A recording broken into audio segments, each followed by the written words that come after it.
انہوں نے تربیت اس انداز سے کی. حضرت عیسیٰ کی اتنے اس انداز سے تربیت کی حضرت مریم نے, اس انداز سے تربیت کی کہ آج بیٹا جوان ہوا ہے, نبی پیغمبر رسول بنا ہے.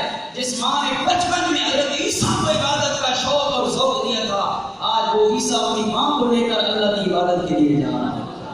تو یہاں سے کیا نقطہ مل رہا ہے میرے مسلمان بھائیوں, کہ آج ہمیں بھی والدین ہو اپنی اولاد کی تربیت کرو.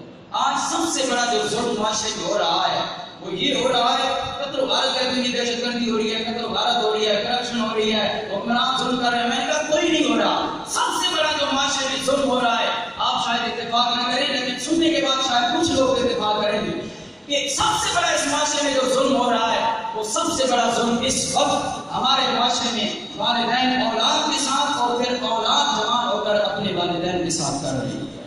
سب سے بڑا ظلم کہ اپنی اولادوں کو دین سے دور کیا جا رہا ہے, دین کی تعلیم و تربیت نہیں دی جا رہی. کل کوئی اولاد جوان ہو کر کوئی ایم پی اے بنے گا, ایم ایل اے بنے گا, کوئی ڈاکٹر بنے گا, کوئی انجینئر بنے گا, وہ کرپشن نہیں کرے گا تو کیا کرے گا, وہ جھوٹ نہیں بولے گا تو کیا کرے گا, وہ دھوکہ نہیں دے گا تو کیا کرے گا. یہ والدین کی عدم تربیت کا نتیجہ ہے.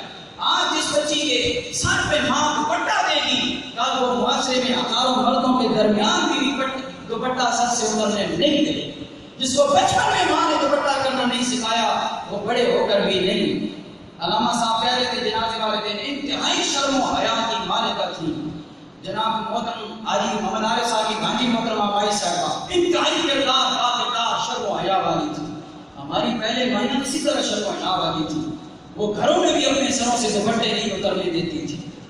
کوئی اذان شروع ہوتی دوپٹہ سر پہ ہوتا, آج وہ سر بازار دوپٹے سر سے اتر گئے.